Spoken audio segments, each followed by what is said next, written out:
Veja que legal. Quando ele está... Bom, quando ele percebe que ele está com câncer, recebe a notícia que está com câncer, ele percebe que os alunos não entenderam nada do que ele escreveu. E ele decide, então, escrever um texto de introdução.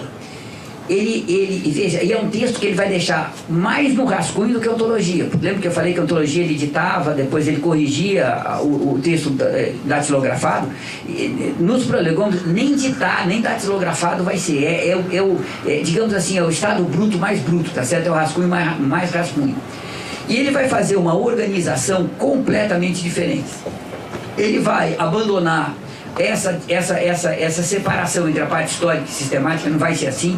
Ele vai escrever parte 1, parte 2, parte 3, parte 4 e vai morrer na parte 5, tá certo? E ele vai escrever cada uma dessas partes de uma forma que segue mais ou menos o desenho da ontologia. Ele não vai dizer nada do que ele diz na ontologia, tá certo? Não é uma coisa que ele está dizendo o que ele disse. Ele não vai reelaborar nenhuma categoria ontológica fundamental. Ele não vai dizer rigorosamente, ele não vai dizer nada de novo, mas ele vai tentar dizer de uma nova forma. Então ele começa a fazer a exposição de como começa pelo trabalho, a questão da linguagem. Aí ele vai fazer a discussão de como que o estruturalismo mexe com a linguagem, vai fazer uma discussão de como que o neopositivismo entra na história, e ele vai fazer um processo de desenvolvimento que é muito diferente do que a gente vai ter na ontologia. E como é um rascunho, muito mais rascunho, e como é uma coisa que ele já está escrevendo no final da vida mesmo, tá certo? É um texto que vai se tornando menos articulado, é um texto que é mais rascunho, portanto é um texto mais impreciso, e é um texto muito mais inacabado do que vai ser a ontologia. Mas é um texto que ele quer que coloque, tá certo? No começo da edição da ontologia, lembra que eu falei para vocês que nas obras completas, o seu volume 13 e o volume 14, ele quer que os prolegômenos fiquem no início do volume 13. Os húngaros publicaram primeiro a ontologia, depois os prolegômenos. Não era isso que ele queria que primeiro os prolegômenos, tá certo? Então a edição, né, da Werk, das obras completas em alemão, que o Benseler cuidava, saiu, né, no volume 13, as obras, os prolegômenos, depois a ontologia, e no volume 14 só a ontologia. Vocês vão ver, na edição que eu vou trazer para amanhã, que eu vou trazer amanhã para vocês, fez a mesma coisa. Né, volume 13 das obras completas e das obras Lukács, e volume 14 das obras Lukács. Os prolegômenos, a ontologia, os prolegômenos. Né? Mas vocês vão perceber claramente que a partir daí, ele tem, eu diria, alguns momentos que são extremamente interessantes. Ele vai fazer uma discussão com Hegel, que é uma discussão, eu vou dizer, uma discussão que alguns elementos são mais claros, mas é uma discussão mais dura, tá certo? Na crítica ao Hegel. Então, para a gente entender o capítulo do Hegel, as passagens que tem sobre o Hegel nos prolegômenos são passagens muito úteis, ajudam bastante. O que ele vai fazer da discussão da categoria da historicidade Marx, lembra que eu falei para vocês, historicidade, categoria universal, etc. Nos prolegômenos tem várias passagens muito interessantes. E na discussão do desenvolvimento da individualidade, você tem várias passagens muito interessantes. Então eu não estou dizendo para vocês que os prolegômenos é um texto que não vale a pena ler, ou que é um texto que não tem controle. Longe disso, tá certo? É um texto importantíssimo. Mas é um texto que, comparado com a ontologia, é um texto mais rascunho, é um texto mais incompleto. E é um texto que tem mais imprecisões. Mas é um texto absolutamente importante, tá certo? Vale a pena ler, vale a pena estudar. A gente não tem sobre os prolegômenos nenhum estudo feito até hoje. Não tem nenhuma tese de mestrado, dissertação de mestrado, nenhuma tese de doutorado, nenhum livro escrito. Tem artigos, tá certo? Mas a gente não tem nada. É um terreno absolutamente difícil. Isso é uma coisa que a próxima geração de lukácianos vai ter que cuidar, tá certo? Alguém vai ter que pegar aquele texto, desmontar a estrutura categorial, ver como é que o que se articula com o que, né? O que tem de imprecisão, aonde que fica aberto, por que fica aberto. Vai ter que fazer uma leitura imanente cuidadosa, mas isso está para ser feito. Ninguém fez até agora, tá certo? É algo absolutamente... Então, só para terminar a noite de hoje, vocês percebem que o que eu estou trazendo para vocês é um conhecimento muito impreciso e muito parcial de uma obra, tá certo, que eu venho estudando desde 86, 87, mas que eu nunca dei conta de fazer um estudo completo, né? Eu sou capaz de apresentar isso, discutir algumas coisas, certamente tenho o suficiente para dar mais 4 noites para vocês, mais 4 encontros, mas vocês percebem que tem muita coisa para ser investigada, tem muita coisa de ser pesquisada, né? Tem um campo enorme de investigação para ser feito ainda e que a gente não deu conta. conta. E eu tenho a impressão que com essa nova atualidade, o novo peso que a questão da transição tem, vai certamente jogar a investigação da ontologia por vias novas. A gente vai ser capaz, eu acho que a nova geração que vai vir vai ser capaz de desenvolver isso de uma forma muito mais rica do que foi a minha. Espero que a gente contribua, tá certo? Mas de uma forma muito mais rica. Eu estou muito entusiasmado, muito otimista com o que vai vir, né? Tudo dando certo na minha vida, eu vou fazer duas coisas nos próximos anos. Primeiro, eu quero meter minha mochila nas costas e passar os 9, 10 meses viajando, tá certo? No outro ano, que vai ser meu primeiro ano de aposentado para valer. Eu devo me aposentar em algum momento entre o começo do ano que vem e o final do ano que vem, já dá para aposentar, e tô doido, na verdade.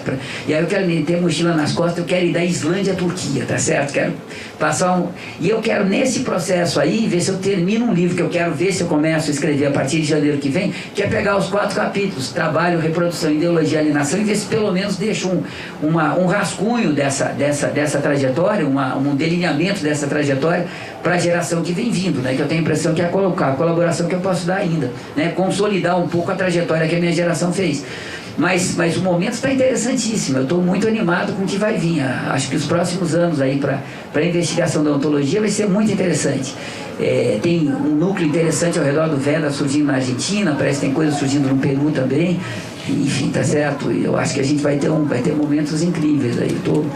Além das lutas outras, né? Porque o país está entrando num buraco que necessariamente vai forçar a gente a se mexer para o bem ou para o mal, né? Eu tenho a impressão que vão vir momentos aí de crise, é nos momentos de crise que a teoria revolucionária cresce, né? E que a formação revolucionária da gente avança, né? Então, além de tudo, eu estou muito entusiasmado, porque eu acho que a gente vai ter momentos aí que a água vai bater no nosso gogó e a humanidade vai ter que dar um pulo para frente, tá certo? Porque finalmente, pessoal, que últimos 30 anos terríveis, né? Pelo amor de Deus, tá certo? Acho que finalmente alguma coisa deve acontecer. Então, quer dizer, tá certo? Queria terminar dizendo que eu estou muito entusiasmado com a vida. Acho que vai ter muita coisa para fazer boa, tá certo? Se preparem. E eu acho que a ontologia, a investigação da ontologia vai ser parte desta coisa, né? Olha, a gente tem meia hora, podemos responder perguntas, o que vocês quiserem. Você não tem meia hora, você tem que ir para casa, senão... Ah, é verdade, esqueci da minha filha, tá vendo? É verdade, então tem mais uns 15 minutos aí, tá certo? Vocês... Eu queria te pôr uma questão, claro, muito rapidamente, porque isso aqui é a minha... Eu não chamo de pesquisa, que é o trabalho que tenho desenvolvido para a livre docência. E eu estou arrastando esse trabalho há quase 5 anos. Porque o problema é que eu tenho uma deficiência na formação teórica e eu volto a essa questão sempre. E no último ano, a leitura de Lukács me ajudou muito, mas não me resolveu muito. E eu quero resolver essa frase que você disse, saber se ela foi intencional ou não, e como ela se resolve a partir do conceito de alienação. Se eu anotei corretamente, é algo mais ou menos assim. Que o realismo aparecia como a vitória da obra de arte contra a alienação. E às vezes essa realidade que aparece e que rompe a alienação, ela aparece sem querer pelo escritor, ou às vezes menos contra a intenção do autor. O autor sem querer se trai e aparece a realidade que ele queria ocultar. E aparece mesmo, isso aqui já sou eu escrevendo, e mesmo em formas literárias pobres. Claro. Porque, por exemplo, a crítica do Lukács ao romance raramente tem por objeto de crítica o que hoje constituiria literatura preferencial, porque há uma vulgarização crescente do romance, o romance vira novela, a novela vira conto, quer dizer, que são formas cada vez mais pobres, mais populares, não no bom sentido, sim, mas no sentido de vulgarização e popularização desse sentido. Só que eu tenho articulado essa mesma conclusão no marco da ideologia e não da alienação. Deixa eu tentar me explicar. O que me parece é que é possível uma crítica, por exemplo, da ideologia punitiva, o que eu chamo a forma pela qual a violência se racionaliza numa obra literária, e que às vezes aparece a verdadeira cor disso, às vezes contra a intenção do autor, que escreveu precisamente para mascarar, no sentido de racionalizar isso. E eu acho que me deixou num impasse, porque eu não sei onde trabalhar esse momento. Não. Ou seja, a crítica, na teoria crítica da literatura, o que aparece, por exemplo, Terry Eagleton e outros autores que fazem esse tipo, é a crítica ideológica, né? A crítica da ideologia é a crítica da literatura. Mas agora, com a alienação, você me trouxe uma instabilidade. Porque veja, mas você pode ter formações ideológicas, posso falar assim, uma produção intelectual que tem uma função ideológica, que seja alienada ou não seja alienada.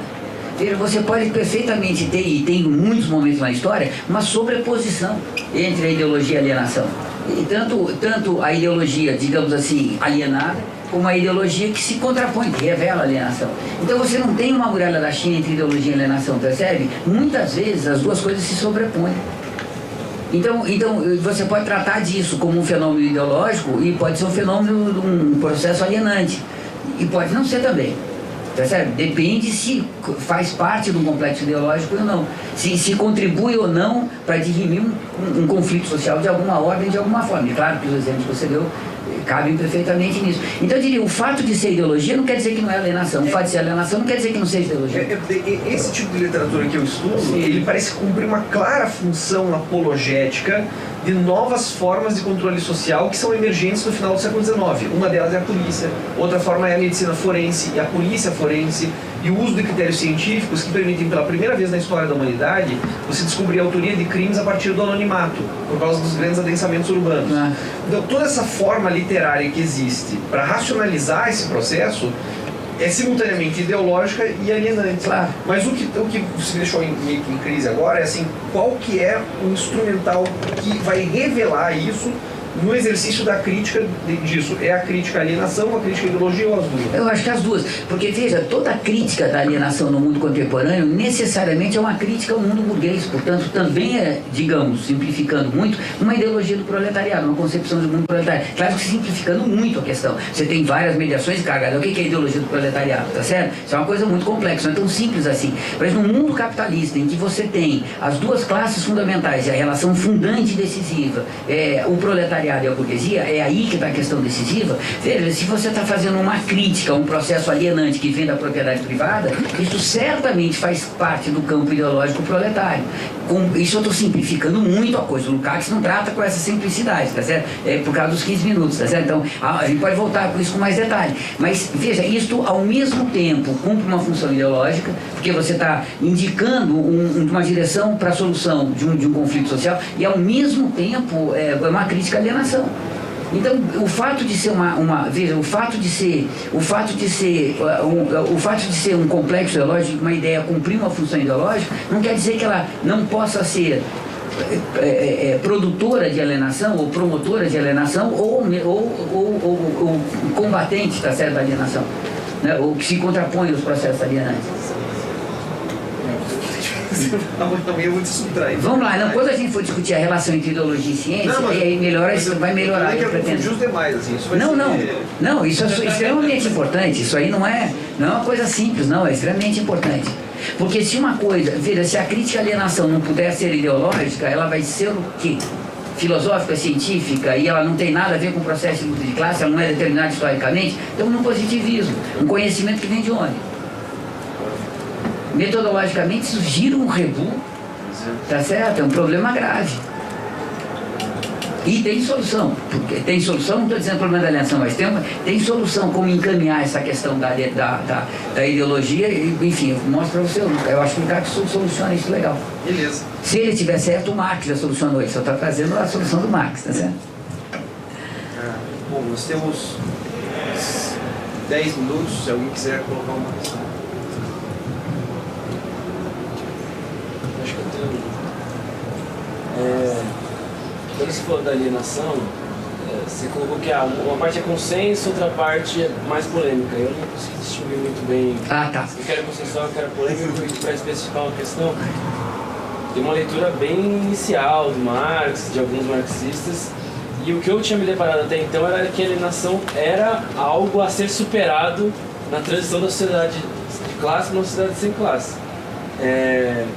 Eu fiquei até mesmo, não sabia que essa era a visão do Lukács e tal, e enfim, queria que você comentasse sobre isso, e particularmente o Mesaros tem um livro sobre isso que eu ainda não li, pretendo ler, e ele também concorda com o Lukács nesse sentido, claro, que a alienação não é superada no comunismo. Que a alienação não surge com a propriedade privada, né? Não é fundada pela propriedade privada. Você tem complexos alienantes que são fundados pela propriedade privada, mas nem toda alienação vem da propriedade privada, claro.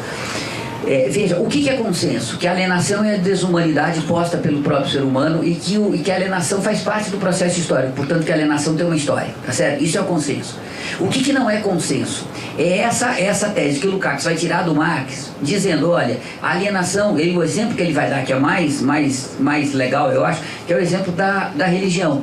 Quando o ser humano primitivo, na sociedade primitiva, projeta a capacidade humana de fazer história nos deuses, portanto nega a capacidade humana de fazer história, claro que isso é um processo de alienação, porque ele vai entender a sua história, ele vai agir na vida cotidiana segundo os deuses. Então, por exemplo, tem uma epidemia, ele vai juntar todo mundo para o urro de todo mundo coletivamente acordar os deuses, percebe? Ao juntar todo mundo, ele promove tá certo, a epidemia, etc. Então ele vai dizer, veja, claro que a religião é um complexo alienante e vem antes dos processos alienantes, que vem da propriedade privada.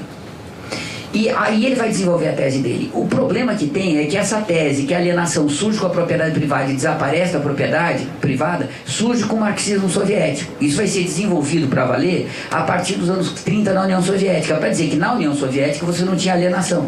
Percebe? E aí tem uma divergência minha com o Zé Paulo que a gente discute há décadas, tá certo? Porque o Zé Paulo acha que o Lukács está errado, que de fato para o Marx a alienação só existe na propriedade privada. Isso não é verdade. Se você pegar os textos do Marx, tanto de Juventude quanto no Capital, etc., ele faz várias referências a complexos alienantes que vêm antes da propriedade privada. E certamente quando desaparecer a propriedade privada, você vai ter complexos alienantes que vão continuar a existir, que vão ter que ser superados depois. Superou a propriedade privada, você não superou da terça para a quarta o patriarcalismo, por exemplo. Você vai ter novas formas, você pode superar o patriarcalismo, novas possibilidades históricas. Mas claro que vai ser um processo de geração, não é uma coisa do dia para a noite, né? O complexo da religião é a mesma coisa. Então, você percebe? Eu tenho a impressão que essa interpretação que o Lukács dá é mais próxima ao Marx e rompe um pouco a ideia de que com o comunismo acaba a história humana. Chegando no comunismo, a humanidade vai ser sempre comunista. Quem disse que vai ser assim? A gente, do capitalismo, a gente consegue enxergar a possibilidade do comunismo, mas o que a humanidade vai fazer dentro do comunismo, as contradições que ela vai gerar e para onde ela vai, tem que deixar a humanidade chegar lá, não vai dar para a gente dizer agora. Mas certamente a história não termina no comunismo. Então, e não termina porque as alienações continuam. Então também você rompe com aquela concepção, não só do Hegel, mas também stalinista, que a história é teleológica, que necessariamente vai chegar ao stalinismo, né? Vai chegar ao socialismo, ao capitalismo, comunismo, etc. Melhorou? Pessoal, você é correndo. Vem cá, amanhã a gente começa que horas? Não é às 8 horas, pode chegar mais tarde um pouco, é isso? 8h15, todo mundo concorda em chegar às 8h15? Porque daí eu posso dormir até um pouquinho mais tarde, tá certo? Então tá, 8h15 eu tô aqui, a gente começa às 8h15, tá certo? Legal. Massa, cara.